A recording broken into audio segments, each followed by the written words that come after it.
everybody. Thank you for watching and or listening to this week's episode of Leading with Lee. I'm super excited that you decided to step into my office and talk to me and listen to me talk about this concept of leadership. So today, I'm going to share a very specific topic. I've been thinking lately about this, especially the moment that we're in, that we are living in history. Right now, we're in a significant moment in our world where people are trying to make a lot of decisions. And I think it's super important for us to look back to recognize where we are and the difference that we can make. So throughout the years, I have become fascinated by history and how it impacts the way we see the world. It's amazing how civilization has evolved and changed over the years due to innovation and exploration. As an American, this is quite clear when we look at the history of our country and the place we call home. In 1492, as we all well know, Christopher Columbus came west in his conquest to find India. In turn, he made a historical blunder. He ended up discovering this place we call America, and it impacted the native people in such a significant way. Following this blunder, countries across Europe decided to come west into the New World and compete to take over land and actually impact this space in a significant way. And some people were brought here willingly and unwillingly from around the world.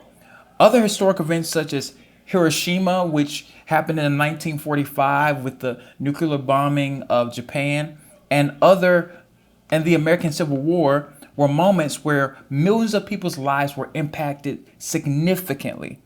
So why is it important for us to understand and be students of history? First of all, we can build on the successes. Many of today's innovative ideas are just built on something that was previously done.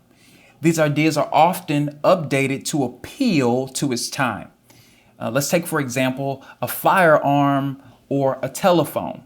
100 years ago, the Winchester model rifle was the first type of gun. Now we have things like the AK-47, a 22, and these are innovations from a previous thing that was already created, and people just built on it and made it more relevant to its time. We all can see that with the telephone. We know that the telephone was discovered and created by Alexander Graham Bell, and during his time, you had to call somebody and then talk to an operator, and the operator connected you to the right person. Now we see iPhone and Samsung and other cell phone providers competing to create the most efficient, sleek, and most innovative phones that we receive in the world now. Even now with your cell phone, you can almost do anything. Cell phones are now computers literally in your pocket, which is so significant. Prior successes are things that we can build on and go further. If we look at things like the success of conservation in American history in the early 20th century with people like President Teddy Roosevelt, we can see that he built something that was significant. The preservation of Yellowstone Park is a place where people have gone for many, many years, but even now activists have built on the successes of President Roosevelt. In the 1970s, we saw the formation and the growth and the development of the Environment Protection Agency. And even now in recent years, we saw how countries around the world came together to sign the Paris Climate Agreement to preserve and protect the earth. What does that mean for you and I? Is that if we just look at our history a little bit closely, we can see that we have an opportunity to learn from them and actually build on something that's already been done. Point number 2, history informs us about what mistakes we should not repeat. Throughout history, there has been moments where late responses from a nation or a leader led to the demise of people groups. This happens in relationships. Trust me, I know. There has also been moments where reactionary responses led to catastrophic events that the world still suffers from today. In the 1990s, it serves as a vivid and scary memory if we look at the countries like Kosovo and Serbia, where there was a genocide that literally killed thousands upon thousands of people and left the country ravaged and destroyed and literally broke up a lot of families. We see this also with Rwanda, how the Rwandan genocide killed millions of people in their own home country because of ethnic and tribal infighting. And it left people for dead all over the place. And one of the most tragic things that we saw in the world. And we even see that now in recent years in countries like Yemen and Syria. And there's a particular province in China that is being debated about a certain Muslim sect that is dealing with a lot of fear and anxiety about whether or not they're even going to see their families, and they're going through all these different changes. And we see even right now in India, where there's the Kashmir district in India is being fought between the Hindus and the Muslim communities, and they're trying to debate whether or not this is their land. And we're seeing this same recurrence of dysfunction, the same recurrence of infighting that has caused us to not be able to benefit from it. You can see it even in your own family. If there's a family member of yours that might have an addiction to alcoholism, or they might have had a gambling problem, if we don't learn from the decisions that people have made or decisions that have been made around us, we are subject to repeat them. And the way we don't repeat them is making a conscious effort to do something different.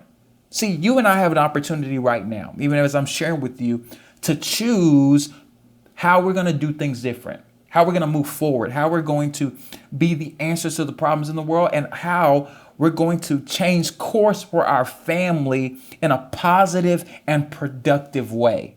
And as we see throughout history, some of our history is very, very violent. Some of our history is very, very heartbreaking. But we can make decisions for the future so we don't repeat the same mistakes and actually do the right things in the right moment so that people's lives can be saved and transformed. And number 3, you and I, yes, me and you, can make history. Whether it's in a relationship or partnership or even a significant world event, how we have a conscious thought about what's happened before us can be a great key for us to be successful going forward. There are new ideas and concepts about the world that has not been discovered or dreamed about yet. There are ways to improve medicine, the arts, and society as a whole.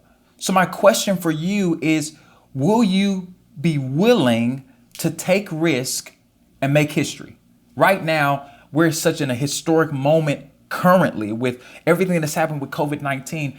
It has upended every system in our world. The last time we had a significant situation like this was in 1918 during the Spanish flu, where literally 50 million people died. And right now we're having a moment where we're having to rediscover how do we do things and how do we function in a productive and successful way. Right now, we know that there are thousands of children around the country that are going to school right now. Your parents are deciding whether or not they want to send their child in person. Some of your kids have been in school for weeks now, and they may be having a hard time adjusting to being at home and learning at home. They may have a hard time adjusting to not seeing their friends every day. And if they are going to school, they might be at risk of contracting COVID-19.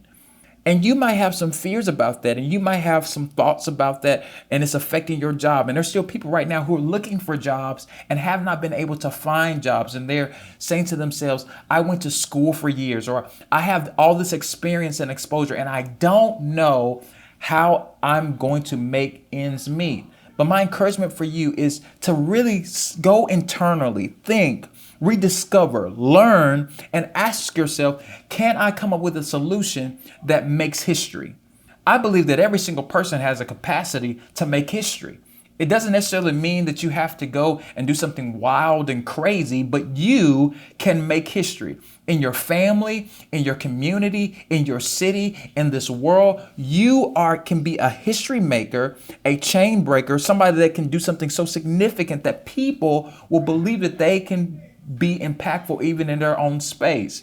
And I think one of the things that we lose sight of, even in these conversations about history, is that, well, there were always people who were extraordinary who did historical things. And that's actually not true. People who make history are ordinary people who are willing to step up to the plate. You're ordinary. I'm ordinary.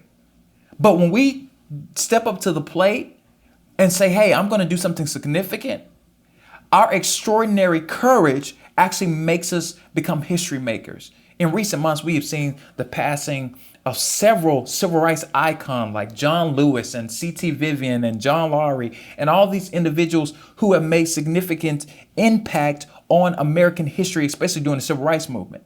And these individuals literally put their lives on the line by going into harm's way.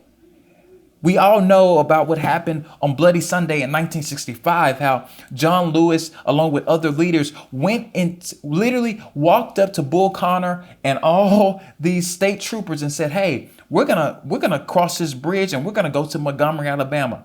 And they knew that day they may not make it out. They knew that day it might be caused it might cause confrontation and it might cause a lot of anxiety. And they were willing to put their lives on the line, but they believed that at that moment they were making history and something needed to happen and something needed to change. And now you may not do something as significant or big as that in your mind. You may say, oh, well, they're extraordinary people and I can't do that. But that's not necessarily true. It might be that you start the nonprofit that actually addresses some of the significant issues in a particular community. It may just be that you're the person that mentors this kid that prevents them from being put in the prison system or whatever the case might be. You may be the person that does something that can help people move in the better direction, whether it's in healthcare, whether it's in medicine, whether it's in creativity, whether it's in the church, whatever the case might be. You might be the doorway that makes a difference in the world. You might be the person that starts a nonprofit to eradicate human trafficking or address childhood hunger. For me, some of my dreams is to do historical things that causes people and my family to be impacted significantly by the decisions that I make. So here's the thing. We all have the capacity to make history. You have the capacity to make history. I have the capacity to make history. Every day we are telling our stories. One thing that I believe and I'm learning more about is that we are telling the stories of our families and our legacy right now in our lives. You know, it's interesting because when we talk about legacy often, we wait till people die to talk about their legacy. The way you live your life is actually teaching people about what they will remember most about you.